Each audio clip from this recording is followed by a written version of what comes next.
যুব সমাজের মাথায় আমাদের অনেক ভাইরা ঢুকাই দিয়েছে আমরা খেলাফত কায়েম করব, খেলাফত কায়েম করতে হবে। ও যুবক ভাইরা, খেলাফত কায়েম করতে যারা চান আজকে আপনারা শুনেন, খেলাফত দয়াল নবীজি পর্দা নেওয়ার 30 বছর পরে বন্ধ হয়ে গেছে, কিয়ামতের আগে আর কোনোদিন খেলাফত আসবে না। এটা সহিহ মুসলিমের হাদিস। যারা খেলাফত কায়েম করতে চাচ্ছেন আপনারা কি হাদিস শরীফ ভুলে গেছেন? নবীজি বলছে আমার পরে 30 বছর খেলাফত থাকবে। কয় বছর? 30 বছর হয়েছে নি? হয় নাই। 1450 বছর কই গেছে? 30 বছর পরে খেলাফত শেষ, আর আপনি 1400 বছর পরে এসে বলতেছেন খেলাফত কায়েম করবো। ফতোয়া দেওয়া শুরু করেছে খেলাফত কায়েম করা নাকি উম্মতের জন্য এটা সম্ভবই না।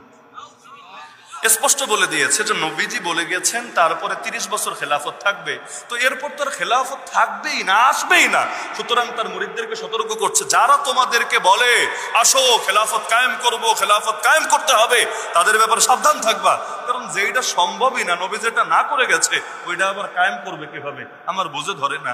খেলাফত যদি কায়েম তারা করতে নাই চায় এবং এটাকে যদি দোষণীয় মনে করে, তাহলে কি কায়েম করতে চায়? তেল আবিবের আদর্শ, ইসরায়েলের আদর্শ, গণতন্ত্র, সমাজতন্ত্র, জাতীয়তাবাদ, ধর্মনিরপেক্ষতাবাদ, চাইটা কি? হয়তো আপনি আল্লাহর আদর্শ জিন্দা করতে চান, না হলে ইবলিসেরটা জিন্দা করতে চান।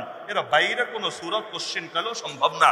যেই নবী বলেছেন আমার পরে 30 বছর খেলাফত, ওই নবী বলেছেন কিয়ামত হবে না যতদিন না 12 জন খলিফা আসবে, যাদের প্রত্যেকে কুরাইশ থেকে হবে।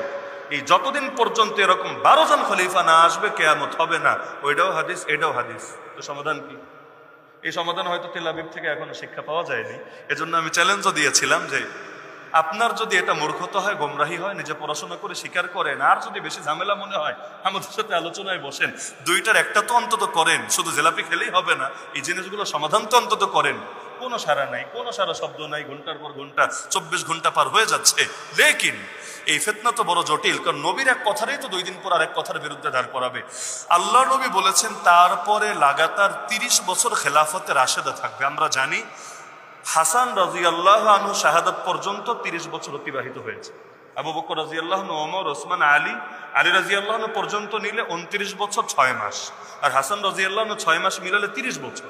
এই 30 বছর খেলাফতে রাশেদা। খেলাফতে রাশেদা মানে নবী যেভাবে রাষ্ট্র পরিচালনা করেছেন হুবহু ওই আদর্শ, একটু এদিক সেদিক না, হুবহু ওই আদর্শে রাষ্ট্র পরিচালনা করা, এটাকে বলা হয় খেলাফতে রাশেদা। কিন্তু আপনি বলেন কেউ যদি পূর্ণ মানুষ না হয় তারে কি মানুষই বলা যাবে না? যেমন মনে করেন একজন মানুষ কিন্তু চোখ নাই, একজন মানুষ কিন্তু হাত নেই, একজন মানুষ কিন্তু ল্যাংরা, হাঁটতে পারে না, একজন মানুষ কিন্তু তার প্রতিবন্ধী, শারীরিক কোনো জটিলতা, ওরে কি মানুষ না বললে এখন গরু ছাগল বলতে হবে নাকি?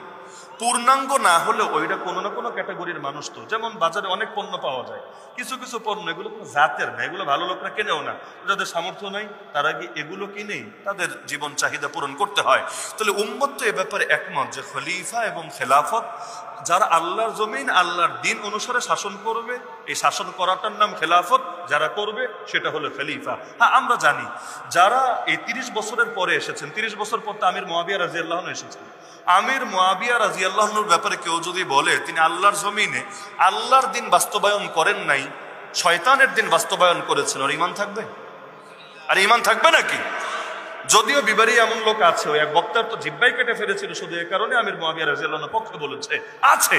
কিন্তু যারা আমির মুআবিয়ার বিরুদ্ধে অবস্থান নেয় আমরা ওদেরকে ভণ্ড মনে করি, আহলে সুন্নাত ওয়াল জামাত থেকে বাইরের লোক মনে করি। আহলে সুন্নাত ওয়াল জামাতের আকীদা তো এটাই। আমির মুআবিয়া রাদিয়াল্লাহু তাআলা আনহু তিনি একজন খলিফা ছিলেন, আল্লাহ রাসূলের একজন প্রতিনিধি ছিলেন, এবং তার জামানে ইসলামের এত বিজয় হয়েছে, সুবহানাল্লাহ, এত বিজয় হয়েছে যেটা ইতিহাসের মধ্যে চিরকাল স্বর্ণাক্ষরে লেখা থাকবে। এগুলো আলোচনায় আসেন, তার জামানের ইতিহাস দেখেন। এমনকি আফগানিস্তানে ইসলাম ঢুকেছে আমির মুআবিয়ার জামান, আজকে কালকে না।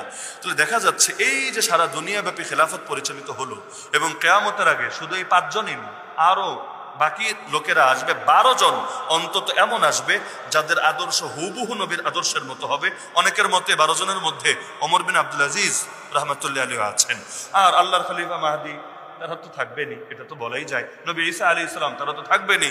কেউ যদি দাবি করে খেলাফত আর আসবে না, তাহলে আমাদের তো দিন কায়েমের মেহনত করার অর্থ হবে না। আমাদের উচিত হবে সব দিনই আন্দোলন বাদ দিয়ে ওই সেকুলার দলে গিয়ে যোগদান করা, এবং জমিনে গণতন্ত্র, রাজতন্ত্র, জাতীয়তাবাদ, সমাজতন্ত্র, এই হাবিজাবি এগুলোই কায়েমের চেষ্টা করা, ইসলামী শরীয়তরে, নবীর সুন্নতরে, কোরআনরে এগুলোকে রেখে দেওয়া। নাউযুবিল্লাহ। এই আকীদার সাথে একমত হলে ঈমান ঠিক থাকবে?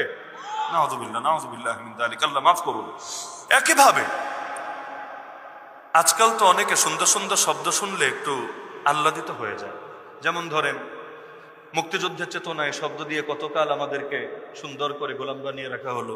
একইভাবে দেখা যায় উন্নয়ন উন্নয়ন, বিগত দিনে আমরা কোনো জুলুম নিয়ে প্রতিবাদ করলে দেখো গুম হচ্ছে, খুন হচ্ছে, আলেম ওলামাকে গ্রেফতার করা হচ্ছে, ইসলামের বিরুদ্ধে এই আইন হচ্ছে, তাহলে শোনানো হতো